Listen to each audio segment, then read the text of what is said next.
Hey everybody, welcome back to Battle Ready Inc. So this week we're taking it just a little bit easier than normal with the holidays, and I've also been feeling a little under the weather, so just planning on just one video. I might do a second one for Friday, but I wanted to cover, while we have the moment, to talk about two of the decks that I think are going to be the most long-lasting and probably your best investment. And I mean this like in a financial kind of sort of way, as well as just the fact that these decks have the most longevity that we've seen in the meta for the foreseeable future. So if you haven't already, now's a really good time to jump in on these decks.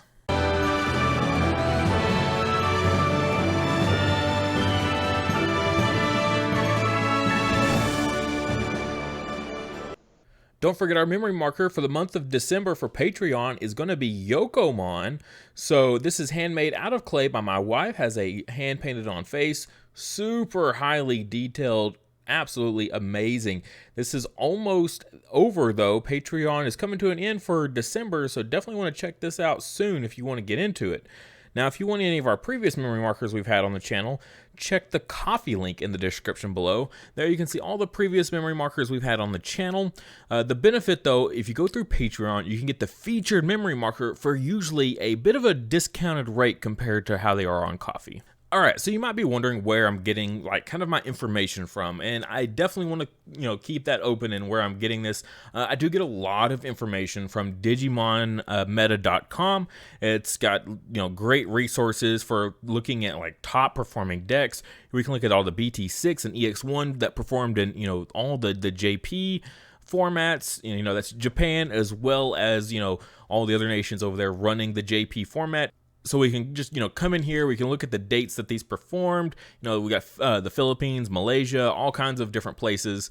And all this is all the first place decks. If you look at that, it's only the first place decks. So none of this, top 8 out of an 8-man tournament or, even the top 3 out of, a very small tournament. We're looking at only number 1. This is the best of the best. No matter the size of the tournament, it is the best absolute deck. So we don't have our numbers really fudged or anything like that.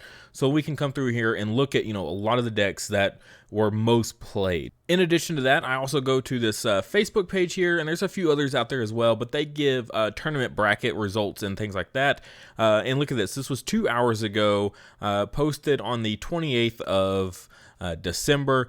And that's got, a lot of our decks that we're going to be looking at. It's got here and here. So you might be wondering, what are the decks, right? And just to go ahead and throw it out there, we're looking at Imperial Dramon and Jessamon. All right. So what about them? Why are those decks on this list? All right, so going into it, the classic, well, first of all, for Jessamon in BT6 here was probably the most played deck. It had a very large turnout in Japan for very, very highly played. It is a very, very powerful deck. It has some great tools to it. If you've seen the deck profiles, you've seen the tournament results, Jessamon is always in those top bracket results. Top 8 of, all these massive 100+ people tournaments, Jessamon scoring in top 8 every single time. So, I'm not saying it's the best deck or anything like that. I'm just saying it is one of probably the top 3 best decks of BT6. Even going into Classic Collection, where we get a whole bunch of new cards thrown into the mix. We don't have any completely new strategies that come in this. We're just getting old strategies that are getting a little bit buffed. And one of those decks is Imperial Dramon. Imperial Dramon gets some great new support come this, so it's going to bring it up into tier 1 as well. And again, I'm not saying that either of these decks are going to be the best deck. I'm just saying both of these decks are going to be tier 1 in the Classic Collection during this era of Classic Collection until BT7 arrives. So if you're looking for one of a deck that's going to perform well in these formats, they're a very safe pick for sure. Now, usually every time we get a new set, a lot of things fall off. Old strategies pretty much just die off completely, and we have to reset, buy all new cards, make all new decks, and all new strategies, and that can be fairly expensive. But what's great about BT7 is the support. We get more Huckmon to go into our strategy for Jesmon. In addition to that, we get new Sistermon that are also going to help go into our strategy here. So new Blanc, new CL, these are our awaken modes. So it's going to give new life to Jesmon. So Jesmon is going to stay relevant all the way into BT7.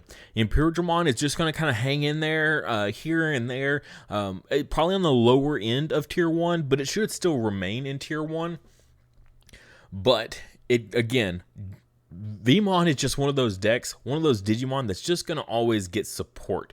Coming into BT8 as well as the starter decks, Imperialdramon gets its own starter deck, so it's getting tons and tons of support for that. It's getting its fighter mode, okay, for compatibility here for the deck, as well as it's going to get one of those new cards that everyone's raving about, and that's going to be Paladin mode. And this card is really taking the meta by storm in BT8.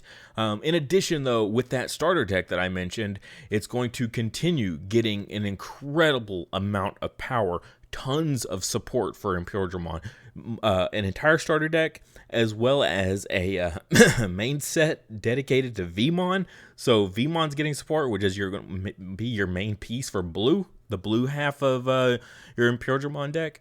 And that is just, I mean, what can you say? That is so crazy that you're going to get almost an entire starter deck and a pack expansion just for Vmon. Yeah, Imperialdramon's going to see some love. Okay, so Imperialdramon, again, one of those decks that's just going to stick around and be formidable. Now, if we go back and we look at all of our results, this was 16 hours ago. Boom, Imperialdramon right there in top cut. Boom, Jesmon right there in top cut. You know, we're looking at all these tournaments and people are still running these decks. We go and look at or DigimonMeta.com here. We're looking at a lot of these decks. Boom, there's Jesmon right there. That was on the December 25th. That's with the new EX2 released as well. So that's a whole ton of new support for other decks. So all of our Tamers support is coming out. And still, even into multiple sets later, these decks are still making top cut, still taking first place. So we're in Classic Collection there. Jesmon's been out since BT6. We're all the way up into EX2. Okay, so that is 4 sets later, 2 main sets, 2 side sets later, and Jesmon is still taking first places. That's a good investment, okay? You get the core now, and then you just get a little bit of support come BT7, and your Jesmon is just going to be really good. And it's going to be pretty affordable. Jesmon prices are pretty fair now. So if you go ahead and invest into it now while prices are low, then you're going to be looking really good. You can pick up a little bit of support when it comes out in BT7 and just have this awesome deck. With Imperialdramon, basically, it's just going to ever evolve. So you're going to get your base, your foundation, and then every set you're just going to expand upon it, and you're just going to kind of build and build. And this deck is just always going to be relevant. And if you play it enough, then no matter what deck you come against, you're going to know your deck better than whatever your opponent is playing, especially those players that like to change decks constantly. I'm kind of one of those players. I really like to keep things fresh, and I like to play different decks so I know what to talk about whenever I make videos for you guys. So I'm always changing things. I never just stick to one deck. I know those players that just stick to one deck, dang, are they tough to go against. They are very, very tough. You think that their decks are outdated, but they know them so well, and they know their matchups so well because they played so many games with that one deck that they are really, really tough. And I feel like Jesmon and Imperialdramon is kind of that same thing. Your Jesmon players are going to get really, really good at being Jesmon. Your Imperialdramon players are going to get really good at what they know of how the deck performs. And then every time they get a new tool that really just heightens the deck and just keeps it relevant, and it just constantly gets better and better, while all these new decks and new strategies are coming out that are really good. Hybrids are really powerful. These strategies are going to be insane. But Imperialdramon is also just getting support. So it's kind of like the same deck, but just getting better and better and better. So it's keeping up with these new strategies that are coming out. And I think, again, that's going to be one of those things that really makes the deck and the longevity of it stick around, including the fact that it's just going to get new support that is just utterly insane, like Paladin mode. Yeah, your deck's going to be really good. We've seen already that out of the past several tournaments of BT8, Imperial decks have just taken first place after first place after first place after first place. So while it's probably will be the best deck of BT8, I think it's going to be good even before then. Just Imperial by itself is going to be really good. And it's going to be really good after that. All the way into, we're into EX2 here.